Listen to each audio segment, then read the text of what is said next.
Salut les étudiants PACES, c'est Pierre de Montalis. J'espère que tu vas bien. Pour ma part, ça va plutôt bien. Alors aujourd'hui, on fait une vidéo qui concerne l'UE 4 et un chapitre qui est très important dans toutes les PACES de France.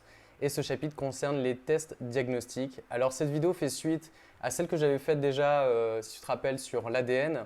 En ce qui concerne l'UE 1. Pour te faire ce cours sur les tests diagnostiques, on va se retrouver directement dans l'espace membre du programme Transition de l'UE 4. Si ces programmes t'intéressent, je te mets les liens en description. Allez, je te propose qu'on commence tout de suite. On se retrouve dans l'espace membre du programme Transition de l'UE 4. Alors cette notion de test diagnostique est très importante, tu verras, pour ta vie de professionnel de la santé, que tu sois médecin, pharmacien, sage-femme, dentaire, etc., kiné.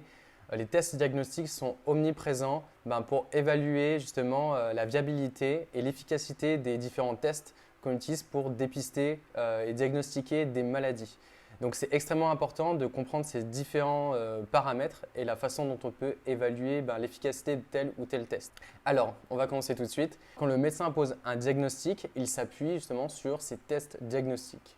La déclaration malade ou non malade résulte donc de l'interprétation de ces différents paramètres de ces tests, dont on va voir plus tard la sensibilité, la spécificité et les valeurs prédictives, entre autres. Cette démarche fait appel aux lois des probabilités, qui fait référence ici à la fiche 1 du programme Transition, et notamment une application directe du théorème de Bayes. Donc le théorème de Bayes, je vous fais un petit rappel, c'est une formule qui vous permet en fait d'inverser les probabilités conditionnelles pour pouvoir justement calculer ces différentes probabilités. Donc déjà, pourquoi on a besoin d'utiliser ces tests diagnostiques? Alors il existe différents tests diagnostiques. Déjà, on a le test parfait qui s'appelle le gold standard. En fait, un gold standard, c'est un test de référence. C'est le test dit parfait, c'est-à-dire que on peut déterminer avec certitude si un patient est malade ou non. Si vous voulez un exemple parlant, par exemple pour diagnostiquer un cancer sur des cellules cancéreuses par exemple, on va prélever un morceau de tissu par une biopsie, etc. Et on va regarder ça sous lame et lamelle au microscope et on va faire différents marquages, etc.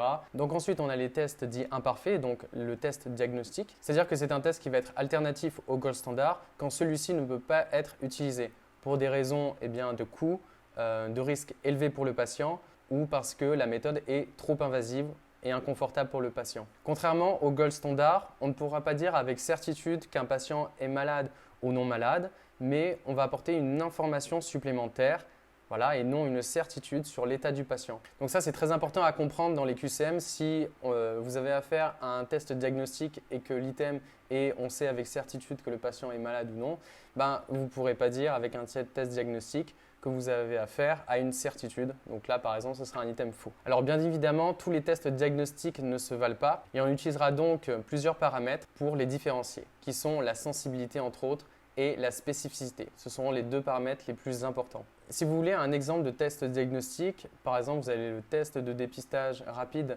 pour les angines bactériennes ou virales, qui sont des tests qui sont faits par votre médecin généraliste pour justement déterminer si une antibiothérapie est nécessaire ou pas, si l'infection est bactérienne ou non. Et bien même si ce test donne des très bons résultats, on ne pourra pas dire avec certitude si votre angine est bactérienne ou virale. Mais en pratique, c'est ce qu'on met en place pour mettre en place une antibiothérapie ou non. Si on voulait déterminer avec certitude si vous êtes infecté par une bactérie ou par un virus, on pourrait faire une PCR, mais c'est une technique qui est bien trop coûteuse. On va éviter ce genre de protocole dans un premier temps pour diagnostiquer une angine bactérienne ou virale.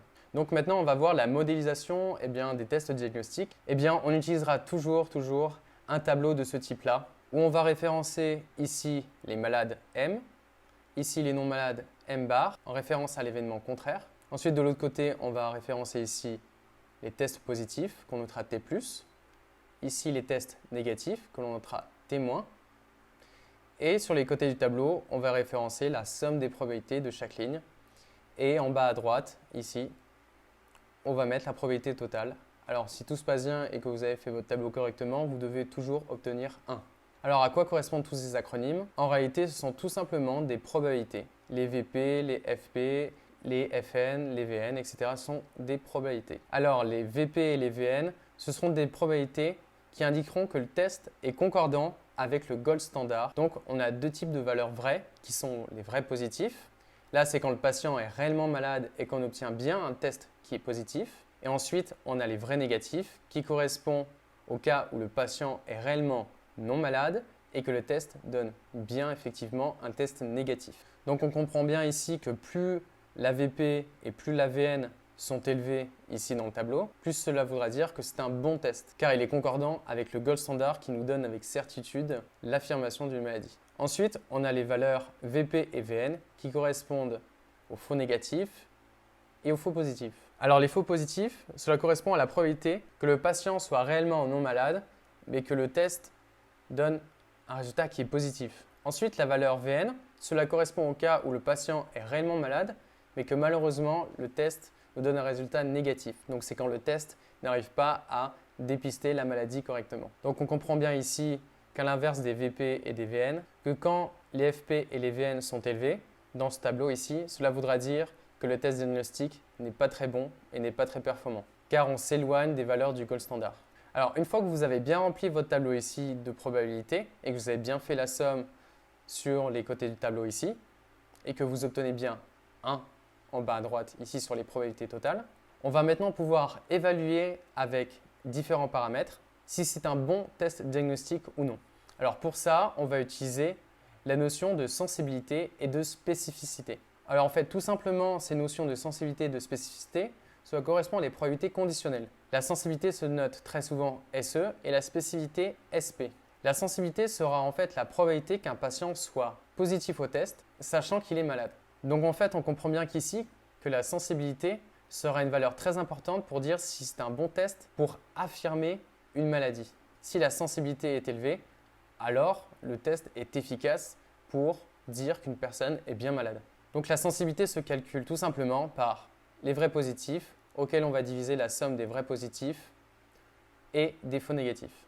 Donc dans le tableau, ça correspond à cette case auquel on va diviser à celle-ci. Ensuite, la spécificité, c'est la probabilité qu'un patient soit négatif au test, sachant qu'il est bien non malade. Donc là, pareil, on comprend bien ici que la spécificité est importante pour déterminer si un test est efficace pour dire que vous n'êtes pas malade. Donc vous devez bien comprendre la différence entre la sensibilité et la spécificité parce que parfois dans les QCM, on va vous piéger pour vous dire est-ce que le test est efficace pour affirmer qu'une personne est malade ou pour infirmer. Donc c'est bien de comprendre cette différence que la sensibilité est efficace pour affirmer que vous êtes bien malade et la spécificité est bien efficace pour vous indiquer que vous n'êtes pas malade. Donc c'est bien différent. Donc la spécificité se calcule ainsi. On va prendre les vrais négatifs auxquels on divise la somme des vrais négatifs et des faux positifs. Donc dans le tableau, ça correspond à cette case auquel on va diviser à celle-ci. Donc ce que vous pouvez faire, moi ce que je faisais quand j'étais en première année, c'est que je m'amusais à faire un code couleur, je coloriais les cases et je me rappelais de la formule comme ça. Par exemple, j'avais colorié la sensibilité en bleu cette case-là et cette case-là et en orange pour la spécificité ici et ici. Et donc visuellement, je savais quelle case je devais diviser avec quelle case.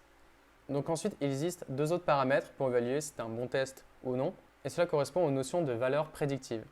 Alors les valeurs prédictives comme la sensibilité et la spécificité, ce sont aussi des probabilités conditionnelles. On aura la valeur prédictive positive et la valeur prédictive négative. La valeur prédictive positive se note VPP, et donc ce sera la probabilité qu'un patient soit malade sachant que le test est positif.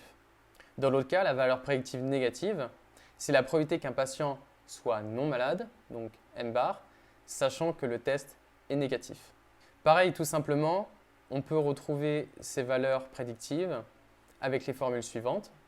On va prendre les vrais positifs auxquels on va diviser les vrais positifs plus les faux positifs et on obtiendra la valeur prédictive positive.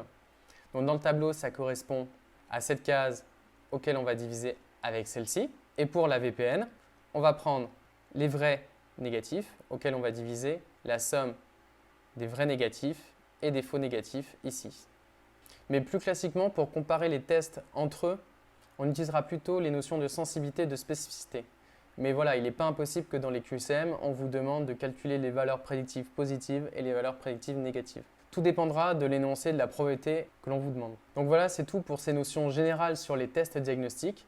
J'espère du coup que vous avez bien compris les notions que je viens de vous expliquer. Surtout comme d'habitude, vous n'hésitez pas à me dire en commentaire ce que vous n'avez pas compris, je me ferai un plaisir de vous expliquer. Et si l'accès à cet espace membre vous intéresse, je vous mets tous les liens en description. Pour ce programme transition de l'UE4, vous bénéficiez donc de 12 fiches de cours accompagnées de 12 fiches exercices pour vous entraîner. Donc comme vous l'avez vu ici, on vous présente vraiment les notions générales à acquérir pour la PACES, quelle que soit la fac où vous êtes. Parce que comme tu sais déjà, peut-être chaque fac va exploiter des détails comme il veut. Donc ici, le but, c'est pas de te faire apprendre des choses dans le vide, mais vraiment de te préparer aux notions que tu vas avoir l'année prochaine. Alors spécialement pour ceux qui ont regardé cette vidéo et pour te remercier de l'avoir regardé jusqu'au bout, je vais te donner un code de promotion de moins 15% qui va s'afficher sur l'écran et qui va te permettre d'accéder au programme Transition, à toutes les fiches et à tous les exercices et à l'accès au groupe Facebook. Bien évidemment, on n'est pas là juste pour te donner ces fiches et ces exercices et te laisser te débrouiller. Sur ton espace membre, tu pourras poser toutes les questions que tu as envie. Bien évidemment, on est là pour t'aider jusqu'au bout pour ta préparation. Pour tout ce qui est astuces méthodologiques, etc., je te conseille de télécharger le guide de l'étudiant en PACES si tu ne l'as pas encore fait. Je te mets le lien aussi en description. Comme d'habitude, pour me dire si ce type de vidéo t'a plu, n'hésite pas à mettre un pouce bleu ou à me laisser un commentaire pour me dire ce que tu aimerais avoir par la suite. La prochaine vidéo portera sur l'UE3. En attendant, je te souhaite une bonne préparation et à la prochaine vidéo. Allez, salut!